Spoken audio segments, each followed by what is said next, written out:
شاعرہ معرفت کے کامیاب ڈرائیور۔ معرفت یا تزکیہ کیا ہے؟ اس سفر کو آپ کیسے طے کر سکتے ہیں؟ یہ کوئی ناممکن مرحلہ ہے یا حلوہ کھانے سے زیادہ آسان؟ اس سفر میں آپ کامیاب ڈرائیور کیسے بن سکتے ہیں؟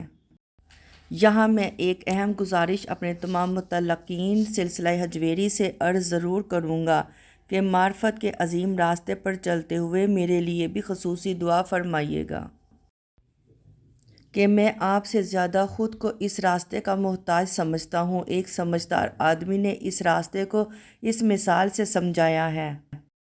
مثال: ہم بے شمار گاڑیاں سڑک پر چلتی دیکھتے ہیں۔ ان میں سے کچھ منحصر رفتار سے ایک سیدھ میں چل رہی ہوتی ہیں جو کہ ہمیں متاثر کرتی ہیں۔ اس طرح کی گاڑیاں دیکھ کر ہم بخوبی اندازہ کر لیتے ہیں کہ گاڑیوں کے ڈرائیور کس طرح کے ہیں۔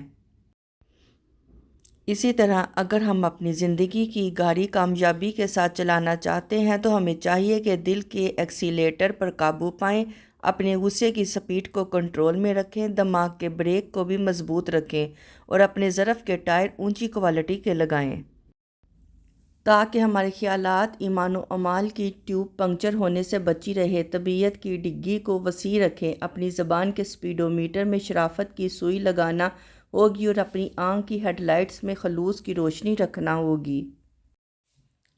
ان تمام باتوں کے ساتھ ہمارے پاس خوش اخلاقی کا لائسنس بھی ہونا چاہیے تاکہ ہم دنیا کی ہر سڑک پر اپنی زندگی کی گاڑی کامیابی سے چلا سکیں۔ اس طرح ہم معرفت کی زندگی کی گاڑی کے کامیاب ڈرائیور بن سکتے ہیں۔ آئیے ہم سب عزم کرتے ہیں۔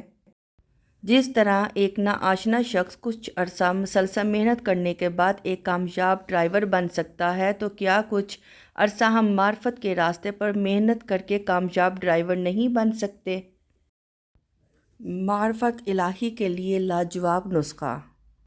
میں اکثر آپ کو طبی نسخے اور ٹوٹکے تو دیتا ہی رہتا ہوں، لیکن آج میں آپ کو ایک دانا حکیم کا معرفت پانے کا نسخہ دیتا ہوں۔ ایک دانا حکیم نے مقام معرفت پانے کے لیے ایک نسخہ تیار کیا ہے جو ہر باطنی مریض کے لیے واقعی لاجواب ہے۔ جس نے بھی استعمال کیا، تمام باطنی بیماریوں سے پاک ہو کر معرفت کے اعلیٰ ترین مقام پر پہنچ گیا۔ میں سلسلہ حجویری کے تمام متعلقین، چاہے وہ مرد ہوں یا خواتین، ہر کسی سے ضروری گزارش کروں گا کہ آپ ضرور بالضرور اس نسخے کو استعمال کریں۔ اجزاء: سچائی کی کلیاں، دیانتداری کے پھول، عاجزی کے انگور، محبت کی کستوری، اتفاق کا مغز، سادگی کے پتے، اخلاق کی مٹھاس۔ مقدار: بقدر ضرورت۔ ترکیب: ان اشیاء کو دل کی ہنڈیاں میں ڈالیں اور ریاضت کے چولہے پر رکھ کر عشق الہی کی تیز آنچ دیں۔ اوپر اخلاص کا ڈھکن دے کر کافی دیر تک پکنے دیں۔ یاد الہی کی ہوا دینا نہ بھولیں۔ جب پک کر تیار ہو جائے تو شریعت کی نفیس بوتلوں میں بھر لیں۔ طریقہ استعمال: صبح شام رحم دلی کی گلقند ملا کر انصاف کے چمچ سے کھائیں۔ پرہیز: غصے کی مرچیں، حرص و خواہشات کی کھٹاس اور کینہ آور اشیاء سے مکمل پرہیز کریں۔ نوٹ: دعا کو مخفی اعمال کے فریزر میں رکھیں تاکہ شیطان کی دسترس سے محفوظ رہے۔